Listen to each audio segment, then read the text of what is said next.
अस्सलाम वालेकुम students, this is physics house. आज हम करने जा रहे हैं 2010 अक्टूबर नवंबर paper 1-2 of multiple choice questions. तो चले बिना देर किए स्टार्ट करते हैं। क्वेश्चन नंबर 1 है विच list contains only scalar quantities. तो हमें पता है स्केलर क्वांटिटीज में ओनली मैग्नीट्यूड बताया जाता है। तो फर्स्ट ऑप्शन रीड करते हैं, एक्सेलरेशन नो वेक्टर क्वांटिटी है। बी ऑप्शन में रीड करता हूँ, डिस्टेंस यस स्केलर क्वांटिटी है। फोर्स नो वेक्टर क्वांटिटी है, फोर्स भी।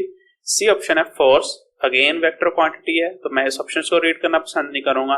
डी ऑप्शन है length mass and speed, yes length भी स्केलर क्वांटिटी है, मैस भी स्केलर क्वांटिटी है, स्पीड भी स्केलर क्वांटिटी है, तो डी ऑप्शन करेक्ट होगा। क्वेश्चन नंबर 2 है a small stone is dropped from the top of a ladder, falls and hits the ground. It does not rebound. Which speed time graph is correct? अब हम speed का time graph को read करते हैं। तो देखें यहाँ पर एक्स एक्सिस पर टाइम है और वाई एक्सिस पर स्पीड है। जैसे ही स्टोन नीचे आएगा उसकी स्पीड इंक्रीज होती जाएगी, लेकिन इस ग्राफ के अकॉर्डिंग वो स्पीड बाद में कांस्टेंट हो जाती है। लेकिन ऐसा तो नहीं हुआ। उसने कहा है कि जब स्टोन ग्राउंड पर फॉल करता है रिबाउंड नहीं होता, इट्स मीन उसकी मोशन स्टॉप हो जाती है, उसकी स्पीड 0 हो जाती है। तो यहाँ पर स्पीड को 0 शो नहीं किया गया, तो ये ग्राफ ठीक नहीं है। सेकंड बी ऑप्शन देखते हैं, इसमें पहले स्पीड कांस्टेंट है, लेकिन ऐसा होता नहीं है। जो फ्रीली फॉलिंग बॉडीज है उनकी स्पीड इंक्रीज होती है क्योंकि उनका एक्सेलरेशन कांस्टेंट होता है। सी ऑप्शंस को देखते हैं, यहाँ पर स्पीड पहले इंक्रीज हो लिया कॉन्स्टेंटली, और इंक्रीज होने के बाद एक टाइम आता है जिस इंस्टेंटली स्पीड ड्रॉप टू 0 हो जाती है। इट्स मीन ये जो है ड्रॉपिंग पॉइंट है, ये वो पॉइंट है जब स्टोन अर्थ के साथ स्ट्राइक करता है, तो इस पॉइंट पर उसकी स्पीड इंस्टेंटेनियसली 0 हो जाती है। तो सी ग्राफ ही एक्सप्लेन कर रहा है मोशन ऑफ स्टोन को। एमसीक्यूज 3 देखें, a car travels along a road, the driver stops the car bye pushing his foot down on the brake pedal, what does not change if he pushes harder on the brake pedal? तो देखते हैं क्या change नहीं होगा। the braking distance no, अगर आप break को hardly apply करते हैं तो ब्रेकिंग डिस्टेंस डिक्रीज हो जाता है। बी ऑप्शन है the braking force no, braking force तो इंक्रीज हुई है। पहले अगर आप सॉफ्टली ब्रेक अप्लाई कर रहे हैं तो फोर्स कम है, जब आप हार्डली ब्रेक अप्लाई करते हैं तो फोर्स ज्यादा हो जाती है। सी ऑप्शन दी स्टॉपिंग डिस्टेंस, स्टॉपिंग डिस्टेंस भी चेंज हो जाएगा। जब आप सॉफ्टली ब्रेक अप्लाई करते हैं तो डिस्टेंस ज्यादा होता है, जब हार्डली ब्रेक अप्लाई करेंगे तो कार जल्दी स्टॉप हो जाएगी और स्टॉपिंग डिस्टेंस डिक्रीज हो जाएगा। डी है द थिंकिंग डिस्टेंस, यस जितनी देर आपने सोचने पर लगाई है वो डिस्टेंस चेंज नहीं हो सकता, वो आपने पास कर लिया। जिस डिस्टेंस में आपने ये सोचा है कि मुझे ब्रेक्स अप्लाई करनी है, तो थिंकिंग डिस्टेंस चेंज नहीं होगा। MCQs नंबर 4 है vernier caliper are shown with the jaws close. ये वर्नियर कैलिपर है जिसके जॉज को क्लोज कर दिया गया है। What is the zero error? Zero error देखते हैं।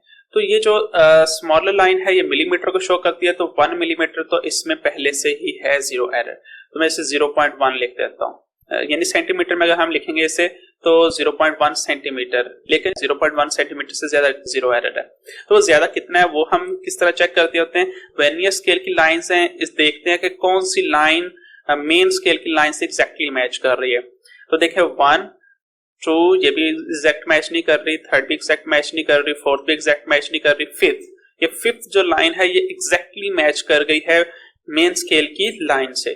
तो इट्स मीन कि ये 5 डिजिट यानी 0.15 जो है वो एग्जैक्ट आपका जीरो एरर है। क्वेश्चन नंबर 5 देखें, student pulls a piece of tape through a ticker tape timer, average 0.02 seconds. The timer prints a dot on the tab. First the tab is pulled quickly, then slowly, then quickly again. Okay. Which piece of tab does the student obtain? किस किस्म के dots बनेंगे? पहले उसने quickly tap किया है तो आपके जो डॉट्स हैं उनका डिस्टेंस डिक्रीज होगा, कम होगा, लो होगा। जब उसने स्लोली टैप को पुश किया है तो डिस्टेंस इंक्रीज हो जाएगा डॉट्स के दरमियान। फिर दोबारा क्विकली अगेन उसने प्रेस किया है तो आपके जो डॉट्स के दरमियान डिस्टेंस है वो दोबारा डिक्रीज हो जाएगा। तो फर्स्ट पीस स्टूडेंट की टाइपिंग को एक्सप्लेन कर रहा है। MCQ 6 देखें, an aircraft flying at a constant height is gaining speed, the 4 forces act are. कौन कौन सी फोर्सेस एक्ट कर रही हैं? L lift due to the wings, R air resistance, T the thrust due to the engines, W the weight. Okay, which row is correct? क्योंकि aircraft जो है ऊपर बताया गया है कि कांस्टेंट हाइट पर फ्लाई कर रहा है, तो इट्स मीन जो अपवर्ड फोर्स है एंड जो डाउनवर्ड फोर्स है वो इक्वल है, यानी कि lifting force and weight are equal. So इस वजह से जो एयरक्राफ्ट है ना वो अपवर्ड मोशन कर रहा है ना वो डाउनवर्ड मोशन कर रहा है। तो फर्स्ट थिंग तो आगे हमारे पास L is equal to W। Second thing देखें कि अब एयरक्राफ्ट ने स्पीड को गेन किया है, तो एयर रेजिस्टेंस बैकवर्ड डायरेक्शन में और थ्रस्ट जो फोर्स है वो फॉरवर्ड डायरेक्शन में, तो स्पीड गेन कर रहा है एयरक्राफ्ट, तो मीन जो फॉरवर्ड डायरेक्शन में फोर्स है ये ज्यादा है एयर रेजिस्टेंस से, तो इसको हम लिखेंगे T is greater than R। तो ये टू इक्वेशंस हमने ऑब्टेन किए, इनको देखते हैं। L is equal to W, okay, and T is equal to R, no T is equal to R तो नहीं है, तो फर्स्ट ऑप्शन आपका रॉन्ग है। B है L is greater than W, no ऐसा तो बिल्कुल भी नहीं है। C ऑप्शन है L is equal to W and T is greater than R, yes C option correct है। क्वेश्चन नंबर 7 है the base for a statue rest on a level ground, it is made from stone and is 2 meter long, 2.5 meter high and 0.8 meter wide. It has a weight of 96,000 Newton. What is the pressure that the base exerts on the ground? तो pressure क्या होगा ये हमने find करना है। हमें पता है कि प्रेशर का जो फॉर्मूला होता है वो होता है P is equal to force divided by area. तो वैल्यूज को पुट करते हैं। Pressure is equal to force हमारे पास 96,000 है, और एरिया, अब एरिया इस बेस का कैलकुलेट करना है, हमें वॉल्यूम की जरूरत नहीं है, तो बेस का एरिया कैलकुलेट करने के लिए हमें लेंथ मल्टीप्लाई बाई ब्रेड्थ दोनों को मल्टीप्लाई करेंगे, यानी 2 मीटर मल्टीप्लाई बाई 0.8। तो कैलकुलेशन के बाद जो हमारे पास आंसर आएगा वो होगा 60,000। आप अपने कैलकुलेटर पर फाइंड कर सकते हैं। 60,000 पास्कल प्रेशर का यूनिट होता है, जिसे हम लिख सकते हैं 60 के पास्कल, तो डी ऑप्शन करेक्ट है। एमसीक्यूज 8 देखें। What effects the stability of an object, object की स्टेबिलिटी किस पर डिपेंड करती है? Only its base area, no base area पर तो सिर्फ डिपेंड नहीं करती, उसका सेंटर ऑफ मास पर भी डिपेंड करती है। Only its base area and the location of its centre of mass, बिल्कुल बी ऑप्शन करेक्ट है। किसी भी ऑब्जेक्ट की स्टेबिलिटी टू थिंग्स पर इफेक्ट करती है, एक base area and centre of mass. C है option only its weight and its base area, no weight से तो इसका कोई रिलेशन ही नहीं है, सेंटर ऑफ मास से। D only the location of its centre of mass, no सिर्फ centre of mass पर डिपेंड नहीं करती, बेस एरिया पर भी डिपेंड करती है स्टेबिलिटी किसी भी ऑब्जेक्ट की। 9 MCQs, a person of weight 600 Newton at the bottom of a mountain climbs to the top.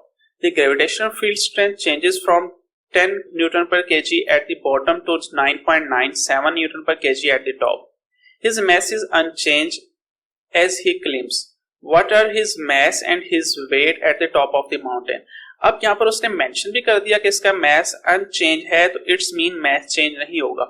तो पहले तो हम इस वेट से मास कैलकुलेट करते हैं कि उसका मास है कितना। तो हमें पता है कि वेट इज इक्वल टू, अगर 600 न्यूटन है तो हमें पता है W is equal to mg होता है, तो mg इज इक्वल टू आ जाएगा 600। और यहाँ पर ग्रेविटेशनल एक्सेलरेशन कितना होगा, मैंने आपको पहले भी बताया है कि जितना ग्रेविटेशनल फील्ड स्ट्रेंथ होती है उतना ही आपका ग्रेविटेशनल एक्सेलरेशन होता है। तो अगर ग्रेविटेशनल फील्ड स्ट्रेंथ 10 है तो इसमें ग्रेविटेशनल एक्सेलरेशन भी 10 है। तो यहाँ पर g की वैल्यू 10 पुट की, तो जो मास है वो आ जाएगा 60 kg।